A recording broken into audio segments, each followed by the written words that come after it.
On today's show, how close are the Ottawa Senators to naming their next captain? And we react to the NHL Network's list of the top 20 centermen right now.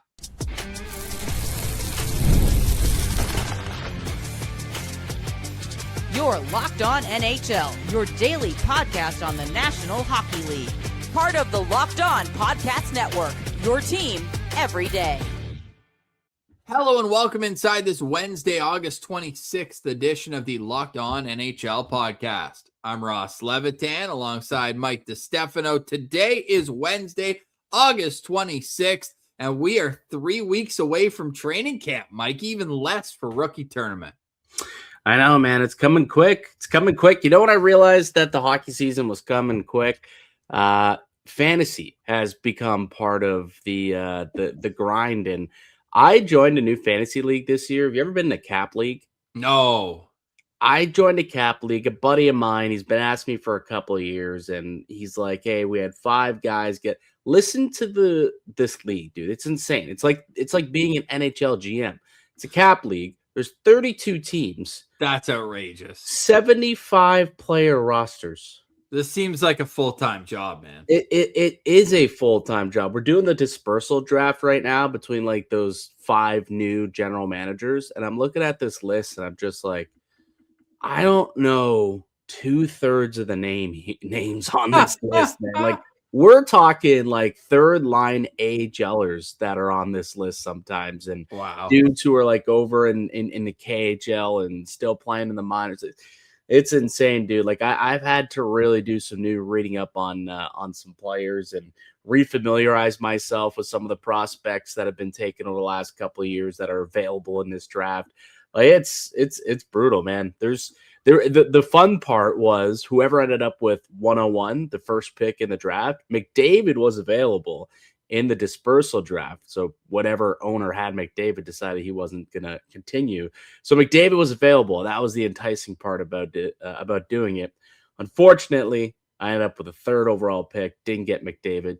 Got ranted in. Still a pretty good player to kind of center my team around. But yeah, we're like 8-9 picks in, and I'm picking between like Kirby Doc and Logan Mayu and like guys like that. I'm just like, oh, this is going to be an interesting fantasy season with this thing. Yeah, that's wild. You'll have to, once your team's picked, pick a captain. And there's a few teams that don't have captains in the National Hockey League right now. And Bruce Garriock of the Ottawa Citizen, Ottawa Sun, is reporting that the Senators are getting close to naming a captain. I can appreciate him saying that, but they're not going to name a captain before camp. Like, to me, it's day one of camp. Players report for medicals. Yeah. They do all the media stuff. Oh, like, for that's sure. The day you want to have a C on the guy's jersey. So, for sure. Was he reporting that they were going to name one before camp? Like, I mean, they're close. Yeah, and I think that's like a relative term. Realistically, I think all he means by that is like, yeah, they're close to figuring out who they want their captain to be, and they're probably going to announce it when you said day one of camp. Yeah, which I think is very interesting. Because they waited, 3 years after Erik Karlsson moved on to name a captain.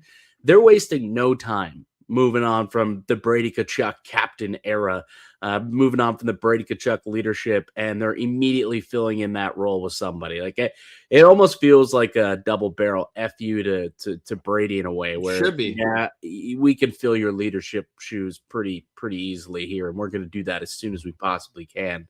That's what it kind of feels like to me. Yeah, they've got 4 options really, too. Like it's not like it's an obvious choice. Who do we got? What's your? I mean, as the host of the Locked On Senators, and I'm sure you talked about this on your show today. Like, what's your power ranking for who you think deserves or will be the captain? Those are 2 different things, right? It is 2 different things. Which one do you want? Okay, give me who you believe deserves to be the captain. Who I want to hear you pick. Yeah, I'm the GM. Yeah. Depends what side. Of the coach. Is it GM or coach that picks the captain? Well, I think that Bruce Garriock said Steve Staios and Travis Green. So it's going to be a 2-headed monster. There's 2 captains picking the captain of the ship. But it depends what side of the bed I wake up on. If I wake up on the left side of the bed, it's Tim Stützle. If I wake up on the right side of the bed, it's Jake Sanderson. I'd be very happy with either of those. But I'd also be happy with who I believe will be the next captain of the Ottawa Senators, and that's Thomas Chabot. I think there's going to be a lot of emphasis. And Steve Staios was on our show this summer, and he said it. He's like, I was captain in Atlanta, and I wasn't ready for it. Like, I tried to do too much. I changed my game. It just didn't go well. Whoever we decide will be the captain has to be ready.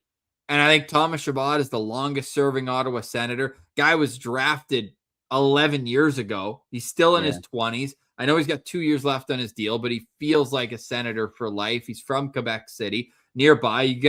This is an added bonus. It's not like with the Habs head coach, but I think there is an added bonus of having bilingualism, being able to speak to the French media and the English media on every given day. Now, whether he has the C on his chest or not, Thomas Chabot already does that. Like, he's always available for interviews. He's one of the most easygoing guys to chat with in the locker room. So I think that part might be overstated. He's also a heck of a hockey player. My only problem with naming Chabot the captain is he's really gone through injuries, and some of them are just freak accidents. And he's played through a lot too. This guy's he played with a broken arm through the second half of the season. Thanks, JT Miller. Just a little two-hand shot right across the arm there in February. But like, you want your captain to be on the ice all the time. And there's many seasons where he misses like 20 games, 15 games, like big chunks of action. So I think if you ask the players on the team, they would vote for Thomas Chabot. Yeah. And I think that the organization is going to go that direction. Yeah, that's what it seems like. Like, I read the report from Garriock, and he, I believe, thinks that Chabot will be the lead in the clubhouse. The two players that you mentioned kind of in that mix as well, which would make sense.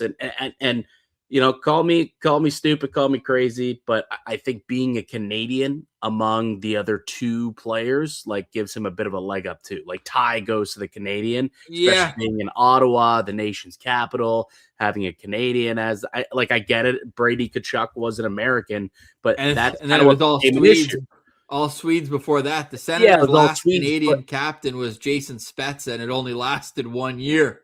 Yeah, I know, but like, it was a bit of a debacle, the fact that they had an American captain last time, right? They didn't just have an American captain, though. They had Captain America, like the guy who literally, I don't think he has anything in his wardrobe except for Team USA gear. Whereas Jake Sanderson, and I think that's more where you're getting at than Tim Stützle, who's German.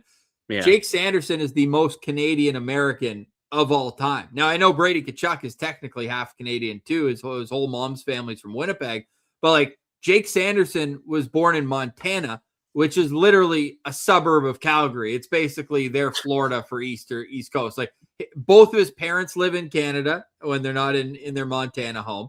Both sets of grandparents live in Canada. And the chuckle that I get out of this more so, one, Craig Button came on Locked On Sanders right after the 2020 draft. And if Jake Sanderson hadn't been invited to the USNTDP, Canada believed that they were going to get a commitment for him to represent Canada internationally. Like, they thought they had a commitment. And then he goes to the Olympics, and in the first team photo, right when they get off the plane, he's wearing a Canada Goose hat. I was like, Jake.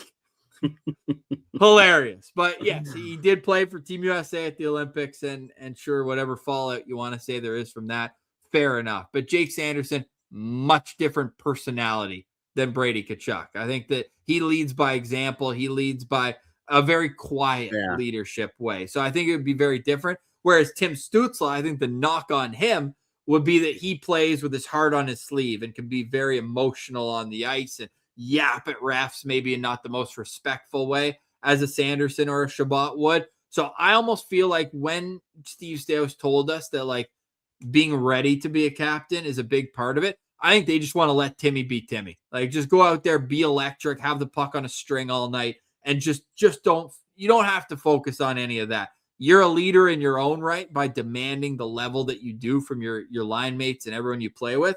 You don't need the extra responsibility of being a captain. So the more I think about it, like, I love Timmy and he's a great personality too, but I think it's probably a 2-horse race between Sanderson and Chabot. And I said 4 names off the top because, Mikey, if they wanted to go complete dark horse, Claude Giroux embodies Ottawa, a hometown guy, and he's obviously worn a C. He's the only guy on the team that's been a captain before. Yeah.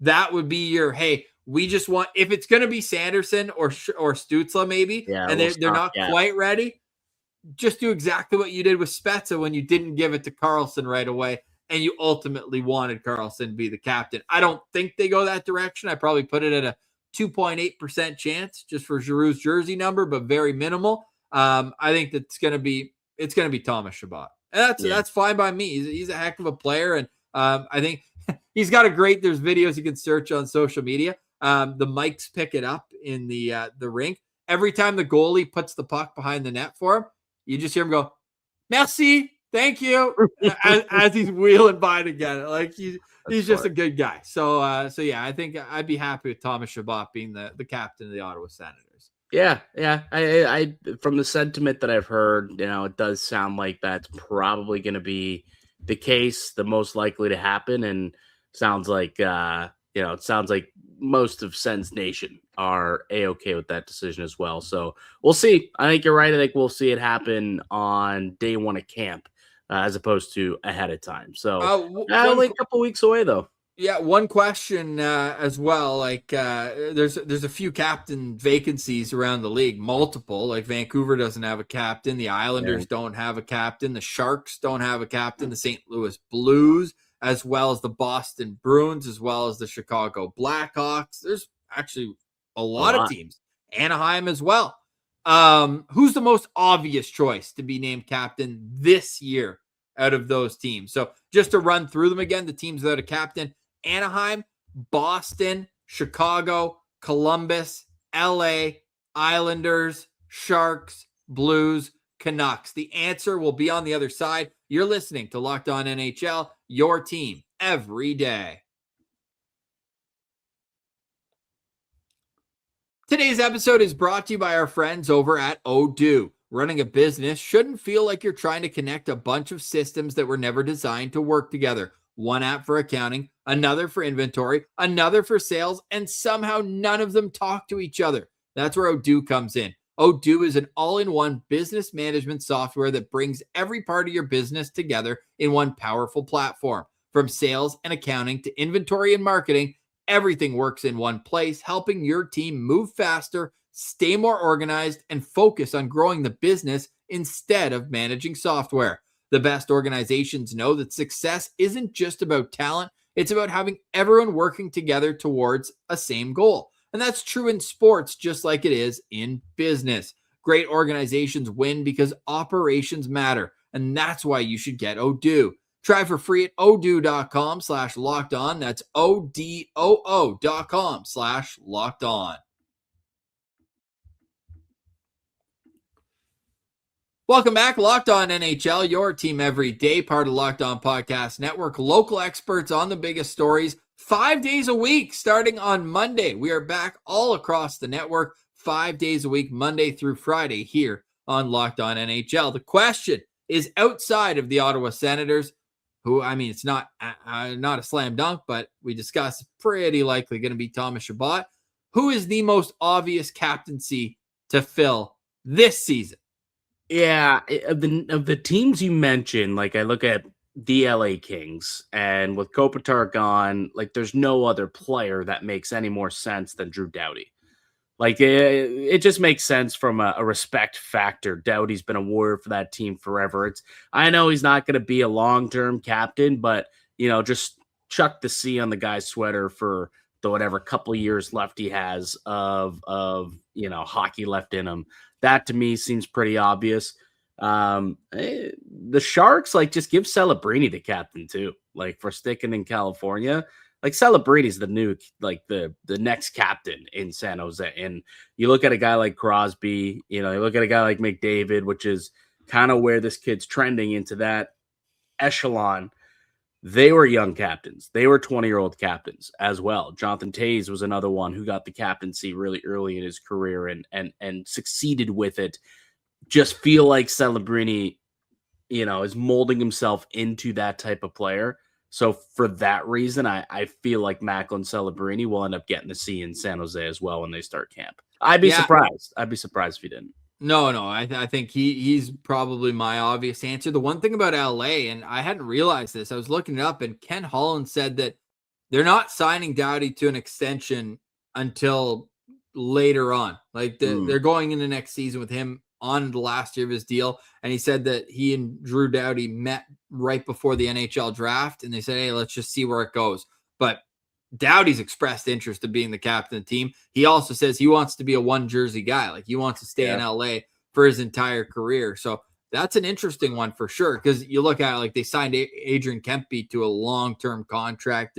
There's other guys who are, I think, good options there. My most obvious one, though, and maybe to some it isn't, because there is at least one other good candidate. David Pastrnak has to be the captain of the Boston Bruins. Oh, yeah. Yeah, that makes the most. Like, you could argue McAvoy. McAvoy would be the other one that you would like maybe have in there, team, but man. Yeah, I agree. I think it'd be Pasta's team for sure. Yeah, I'd slap the C on him there. And does Anaheim go with Leo Carlsson, the highest paid player in the league, or do they maybe less likely go there because of how he went about? Yeah, but who else? Yeah, but who else are they going to give? Who else? I think you still give it to Leo, man. Like I think you still end up giving that contract to Leo. Like you decided to bring him back on that contract, so you clearly feel like he's good enough where like it was worth bringing him back instead of taking the 4 first-round picks. Like you're making the decision that you're building your team around him, obviously. So I think you got to look at Leo Carlsson as like their future captain in waiting, and that might be why they decided to pay him all that money. They're like, we can't let him go. Like this guy's a future captain for us. Like, we got to keep him in the organization. So I think Leo. You think Bedsy is ready for that yet? I don't think I would do it. But they would be a team. I was about to ask you, like, which team is most likely to not name a captain?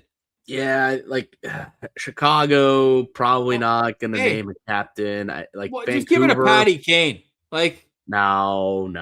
That's you don't want the transitional phase of Patty Kane 2.0 with the C? No, I don't. Okay. No. Like, I just don't think it makes sense. Like, just if you're not ready to give it to Bedard, like, just have your 5 alternates and give Patty an A. But like, I don't know, giving him a C just for like a year or two just doesn't seem serious, you know? Just doesn't seem. Well, it didn't seem serious when they gave him the contract that they did. Yeah. Well, was it 2x8, 2x7, 2x8, 2x8? I think. Yeah. Jeez, Louise, man. Yeah.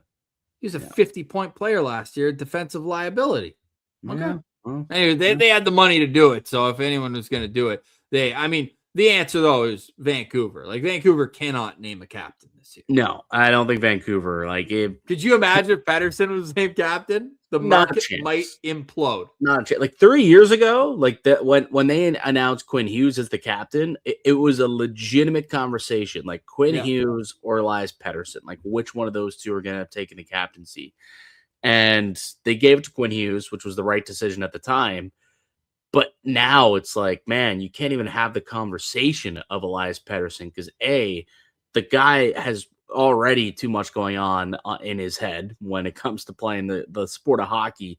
You don't want to put that on his plate, and you might trade the guy. Like you're actively trying to find someone to take on that contract and who's willing to take a bet that Elias Pettersson can bounce back. And that's not really going to happen there. Brock Besser, I saw a report yesterday that they're kind of looking at possibly trading Besser as well. And then who else? Really, I mean, Philip Hronek would kind of be the other guy who they might, like as a possibility to be a captain there. So, yeah, I think that's a team that definitely will not be naming a captain this year.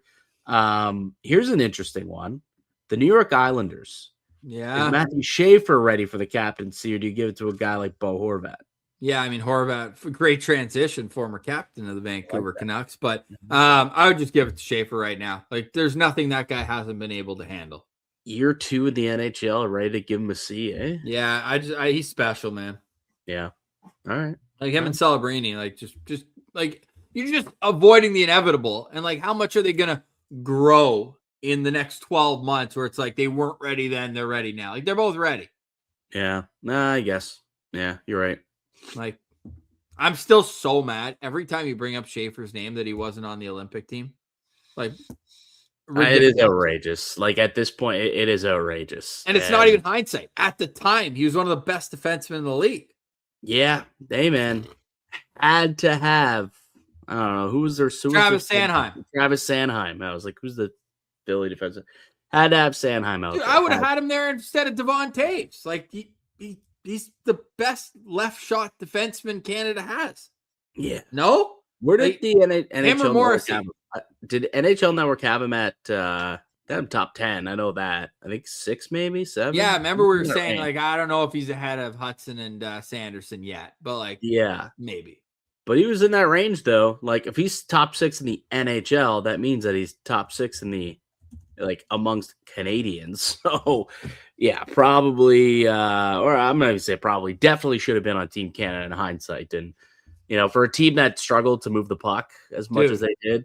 I mean, left side of Canada's decor was Taves, Sanheim, Morrissey, and Thomas Harley. Those are your left shot defensemen. You're telling me that Matthew Schaefer can't be better than 2 of those 4 guys? No chance. I think he's better than every single one of those 4 guys. Yeah. To be honest with you.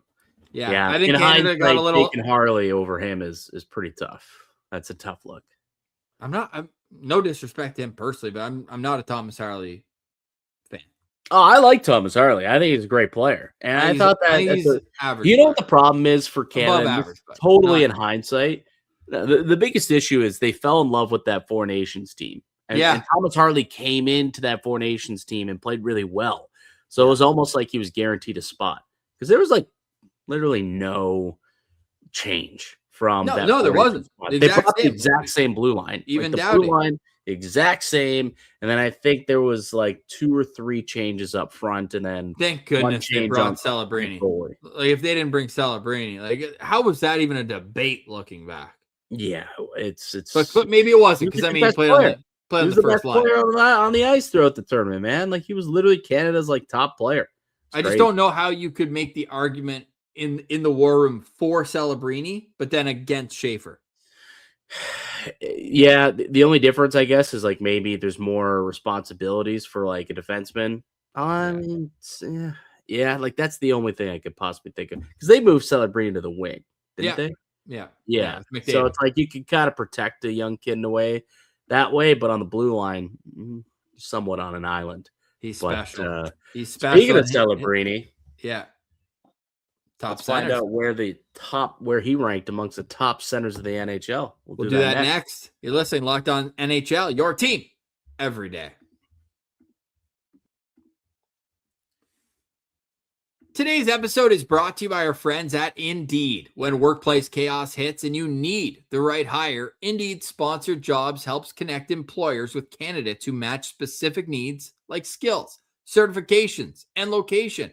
So less time gets spent searching and more time gets spent finding the right fit. People are finding quality hires on Indeed right now. In the minute that I've been talking to you, companies like yours have made 27 hires on Indeed, according to Indeed data worldwide.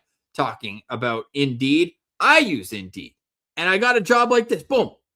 Because one great addition for your team can make the rest of the game so much easier. So spend less time searching, more time actually interviewing candidates who check all your boxes. That's less stress, less time, more results. When you need the right person to cut through the chaos, this is a job for Indeed sponsored jobs. Listeners of this show will get a $75 sponsored job credit to help your job get premium status at Indeed.com/podcast. Just go to Indeed.com/podcast right now and support our show by saying you heard about Indeed on Locked On NHL. Indeed.com/podcast. Terms and conditions apply. Need to hire? This is a job for Indeed sponsored jobs. Welcome back to Locked On NHL, your team every day, part of the Locked On Podcast Network. Local experts on the biggest stories 5 days a week. The number 1 center in the NHL, according to the NHL Network, is Connor McDavid. How shocking is that? Not at all. Not even in the slightest. So let me ask you this. Where does the list start for you? You know what I mean? The draft starts at 4 because it's just obvious. So I'll read off and you tell me, say, all right, this is where things get interesting. Number 1, Connor McDavid. Number 2, Nathan MacKinnon. Yeah, and then it gets interesting. And number 3, Number 3, Macklin Celebrini, ahead of Leon Draisaitl and Alexander Barkov. And I'm not going to say it's the wrong decision. Don't get me wrong. I'm not out here saying that that's the wrong decision and that we won't look at this list a year from now and be like, yeah, of course, Celebrini, was third on this list. But I think making that declaration is bold for the NHL Network to come out and say, yep, Macklin Celebrini has surpassed Leon Draisaitl as a player at just 20 years old. Like, the kid's better than Leon Draisaitl. Leon will score 50 in his sleep, and he's considered one of the best playmaking passers on top of it. And he's like 220 pounds. Like, he's just a freak. And we're already putting Celebrini ahead of him in the top 20 centers list right now. It's a testament to how well Macklin Celebrini played last year and the expectation of like another step forward in year 3 in the NHL. But that's kind of a bold take from the NHL Network. Again, not one that I necessarily disagree with, but it's bold to have him there.